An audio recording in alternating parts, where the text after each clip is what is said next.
देखो दोस्तों, सबसे ज़्यादा एक सवाल और एक अफवाह सबसे ज़्यादा होती है कि साहब कोर्ट हमेशा पत्नी की सुनता है। जी हाँ, ये सवाल हमेशा पति लोगों की तरफ से आता है कि साहब कोर्ट तो बिल्कुल ही नहीं सुनता, हमारी तो पत्नी की ही सुनता हमेशा। चाहे पुलिस थाने में चले जाओ, चाहे कोर्ट में चले जाओ, कहीं भी चले जाओ, लेकिन हमेशा सुनता कोर्ट पत्नी की ही है। देखिए दोस्तों, ये कि सबसे बड़ी अफवाह है देखा जाए तो। अब जब आपको एक बात मैं पूरी डिटेल में आज समझाने वाला हूँ इस वीडियो में, इस वजह से वीडियो को एंड तक जरूर देख लेना। तो चलिए दोस्तों, नो टाइम पास नो बकवास, सीधा करते हैं काम की बात। मैं हूँ हंस।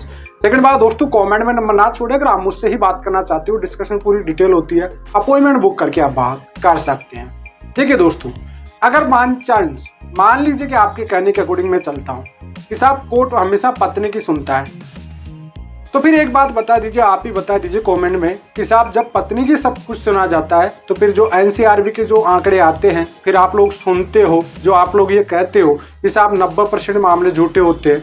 अब ये आपकी तरफ से तो डिसाइड नहीं होता कि 90% मामले झूठे हैं, ये कोर्ट ही तो डिसाइड करता है कि मामले झूठे होते हैं। अरे ये झूठे कोर्ट जब सुनवाई नहीं करता तो कैसे साबित करता है कि मामले झूठे हैं? देखो, ये आपकी सबसे बड़ी गलतफहमी और एक अफवाह के शिकार होते हो आप लोग हमेशा। अगर आप सही हो, आपके साथ वाकई गलत झूठा केस हो रहा है, तो वो झूठा ही होगा, वो सत्य नहीं हो सकता है। देखो, मानना कि फैमिली कोर्ट कई बार डिसीजन ये होता है कि बाल बच्चे होते हैं पत्नी के पास, तो मेंटेनेंस के डिसीजन और घर में रहने के डिसीजन ले सकती है, वो दे देती है। लेकिन ऐसा मत सोचिए कभी भी आप लोग कि हमेशा डिसीजन पत्नी के पक्ष में रहता है। एनसीआरबी के आंकड़े उठा के देखिए हर बार। अगर आप पढ़े लिखे वेल एजुकेटेड है तो हर साल एनसीआरबी के आंकड़े अपडेट होते हैं जुलाई में जाके, जनवरी जुलाई में अपडेट होते हैं ना, तो वहाँ पे जाके आप समझ लीजिए कि 498 फैमिली केस के 80%, 75%, 90%, 95% तक मामले चले जाते हैं झूठे हैं। जब ये चीज़ आपको पता है कि जब ये झूठे पाए जाते हैं, कोर्ट अगर सुनवाई नहीं करेगा तो फिर ये मामले झूठे कैसे पाए जाते हैं?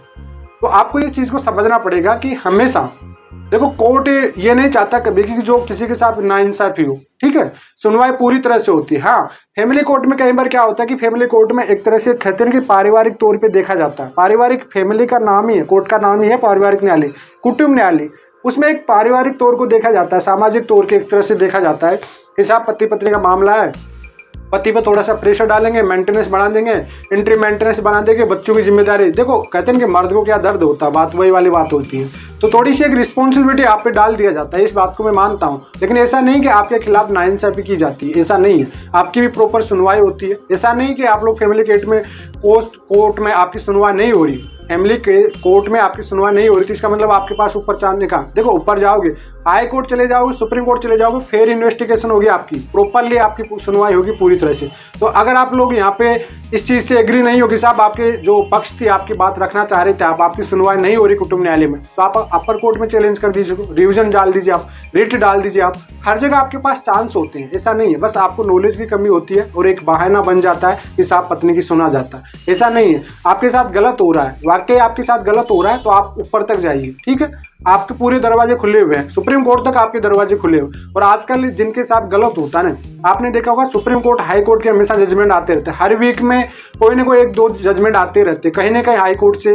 देखो, इंडिया में इतने हाई कोर्ट है, सभी राज्य में एक हाई कोर्ट होता है, तो सबको पता होगा कि एक ना एक डिसीजन हमेशा आता रहता है। तो भाई क्यों आता है वो? क्योंकि उनको पता है कि साहब मेरी सुनवाई अच्छे से नहीं हुई तो मैं अपर कोर्ट में चैलेंज करूंगा।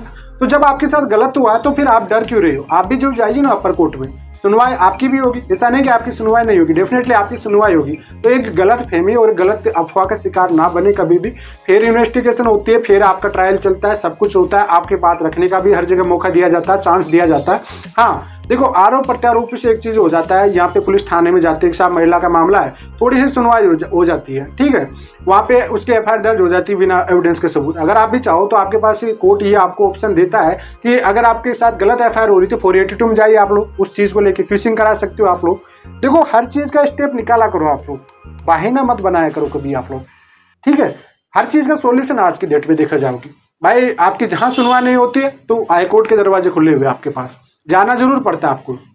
और ये चीज प्रैक्टिकल है। जो लोग वाकई जिसके साथ गलत हो रहा है, लोग सोचते हैं कि वाकई गलत है, तभी तो वो लोगों के लिए जजमेंट पारित कराते हैं, हाई कोर्ट में जाते हैं, सुप्रीम कोर्ट जाते हैं, और आए दिन आपके लिए वो जजमेंट आते रहते हैं हमेशा।